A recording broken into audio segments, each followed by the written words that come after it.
Alrighty guys, welcome back to the channel. If you guys can't tell by the title or me talking right now, I'm not fly fishing. I'm actually going to be doing some ice fishing, specifically at 11 Mile Reservoir. 11 Mile Reservoir is very well known for being very popular, throws big fish, can be pretty temperamental at times, like today for myself. Now, one thing that I'm going to preface before I get into this video is, even if there's a ton of people out there, conditions aren't all that great like it was for me today, keep grinding, keep moving around, go hunt and find fish.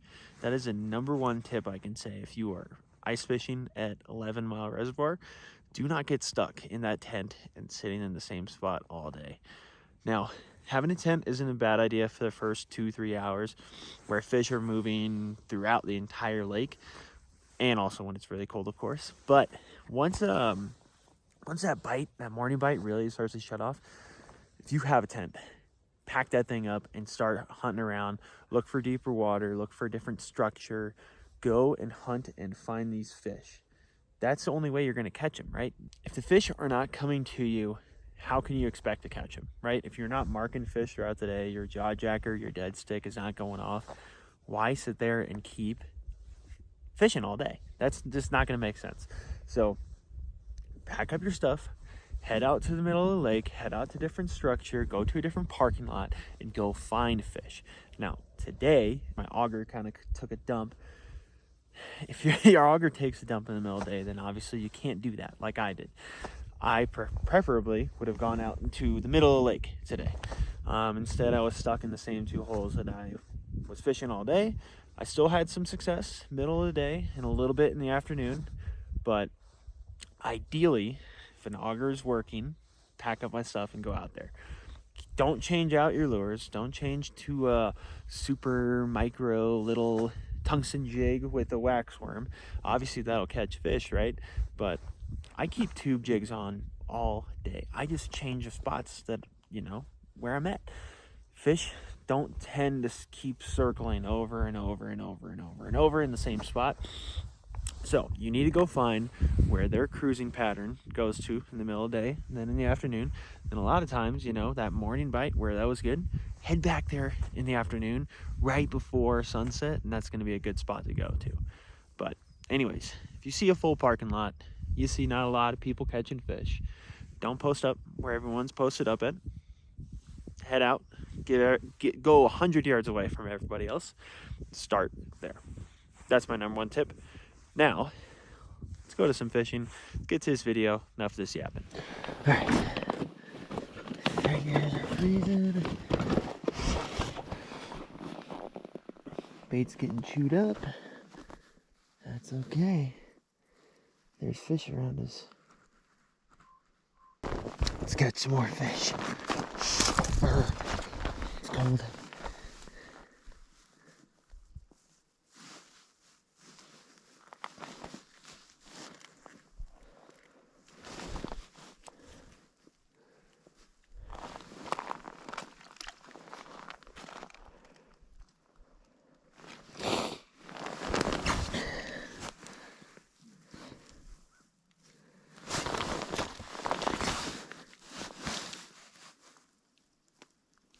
Oh my gosh. Really right when I turn the GoPro on. As I'm dropping down, this fish comes bolting from the bottom. It's been a slow morning, but, well actually, I take it back. It's been a cold morning, and it was slow to start, but now I finally have seemed to have gotten the groove with these fish. Either they woke up or I figured them out. I'm gonna say they just woke up, but it's a good one. Come on, get your fat butt up here. Woohoo! Look at that. It's a plumpy girl.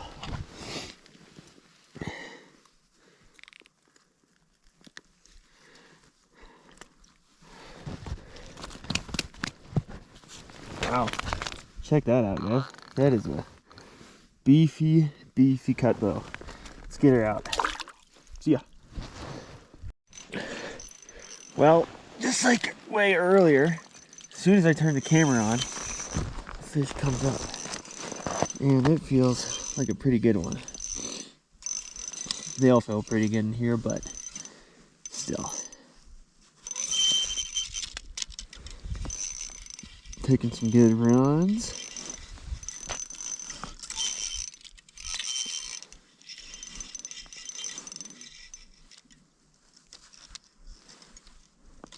Nice fish.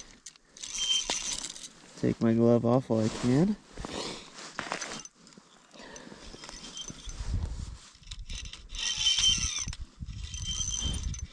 Alright, come on. I think it's pretty good. I can't tell, but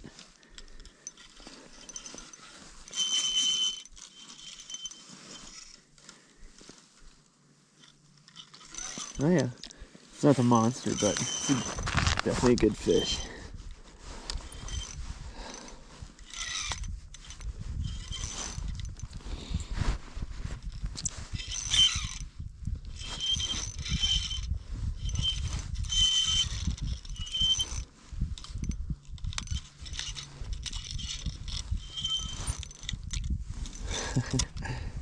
There we go. Yeah, it's a fat mama. There we go. Whew. Now that is a chunky fish.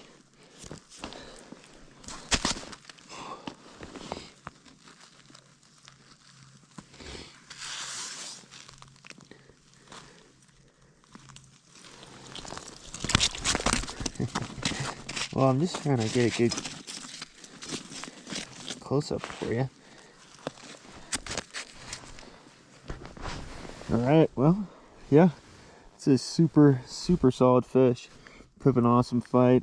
It's been slow for the past 30-40 minutes, but that's a good way to end the slump. See you later. Deuces.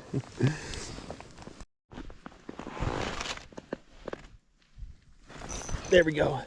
Finally, guys. Oh my gosh, it's been such a slow day. There we go. Finally got another fish on. This fish was in the middle of the water column. It came bolting down to eat my tube jig.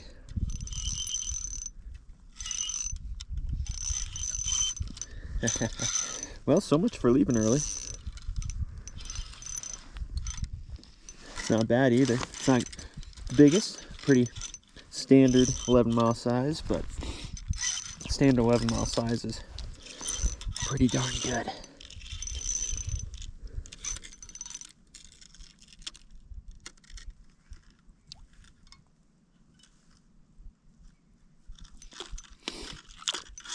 Don't be doing that. They always do. It's right at the hole. There we go.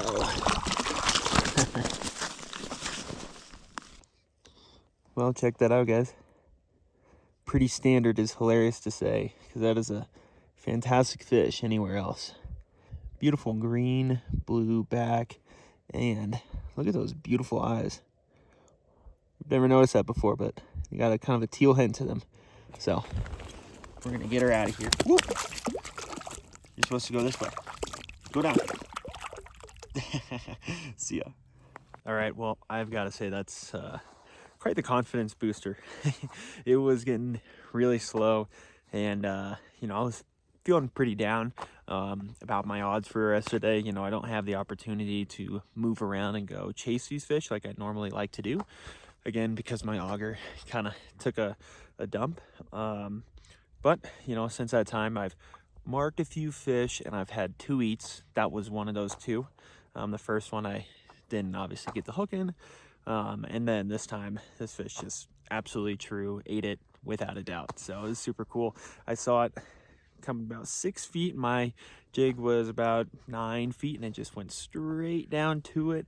Pop, pop, pop, boom, got it. So that was pretty cool. Terrible release job, but you know, when they flop out of your hands, you don't want to squeeze them real hard. So here to take care of the fish. You know, obviously I did harvest one this morning before the cameras were on. But you know, if you don't plan on harvesting, take care of these fish. They are trout. They're very sensitive, and the longer they stay alive, the more we get to enjoy them. So practice safe catch and release techniques if you guys are planning on doing so. And if not, if you're taking fish home, absolutely do it. I have no problem with that. So yeah, it's just one of those things. Got to take care of the fishery and it'll take care of us. And right when I turned, right when I turned off the GoPro, the jaw jacker goes off.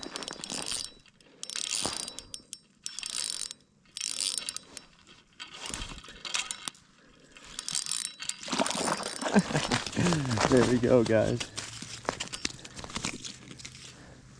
Alrighty, guys. Well, I already harvested one fish, and this guy's gonna be the next. He ate and must have missed and got his eye. So, fastest way to kill a fish, pop that gill out. And I just sprayed blood all over my face, but that's how you quickly dispatch a trout. Well, there we go, guys. That's a healthy eater size 11-mile fish. I was planning on bringing home 2 fish. I already got my one. Figured this would be the perfect one to take home as well because, yeah, I hooked him in the eye, and his odds of getting food in a lake system very effectively, it would have been quickly diminished. So, not necessarily the size I wanted to keep, but I want to see it's still a really good eater size. So, it's going to make up some good baked fillets for the family. Well, if it wasn't obvious on that last clip, here's a little pro tip for not just 11-mile, but pretty much any body of water that's receiving a little bit more pressure, and where it's legal to. When I say legal to, I mean legal to fish 2 rods. Now, that's, if I had to guess, I'm pretty sure that was the same fish that came in on my jig and denied it over here, and then set off. Oh, I can't point to it. There we go. Set off the jaw jacker over there. I mean, it was just bam, bam. Maybe it was 2 fish swimming together. But I've had that happen a lot of times here where something comes in and checks out either the jig or the dead stick and then flips to the other one, and then I catch it that way. So that's a little tip. Get your second rod stand for Colorado. If you're coming to 11-mile, set a dead stick about 5-10 yards away from you, and if a fish decides to deny one of your rigs, might just come up and eat your other.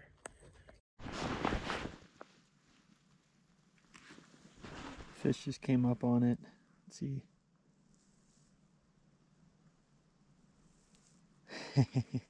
Bull rushed it and then didn't do anything with it. Now, before I turn the camera off, like last time, let's wait and see if that jaw jacker pops. I don't know if my luck is that good. 3, 2, 1. All right, turn off the camera now.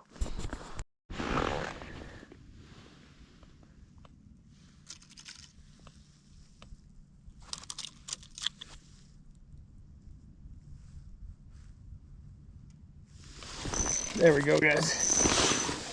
There we go. Trying to free up my line from all the ice, and it's still, all right. Let's see.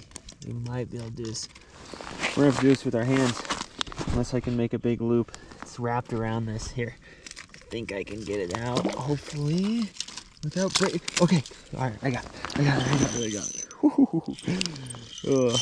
I thought it was just ice frozen on there. Oh, it's a pike. What the heck? Look at that. Are you kidding me? What are you doing, buddy? Well, that's super cool. This guy came up and ate the tube like he was a trout. I was not expecting that at all, but kind of cool. Glad he didn't get his teeth on there. It's not the biggest at all. You can see it's a little hammerhead there, but still super cool. Love catching multiple species. Let's get him out of here, though. Well, that was super cool to catch. I don't catch many pike out of here at 11-mile. That's only my second pike. Now, normally, I'm not targeting them, so that's why, if they're on like the trout-sized tube jigs. But that's super cool. I'm glad I was able to run into that guy. He came up and ate it just like a trout would. I've actually encountered plenty of pike today. When they come up and just sit and stare at your jig. And I'm not interested in trying to catch those, but I thought that was a trout, honestly. So came up and just hammered it right away, just like a trout would. super cool. Put up a little good fight. Line got wrapped around my transducer, so it was a little bit scary, but it was pretty cool.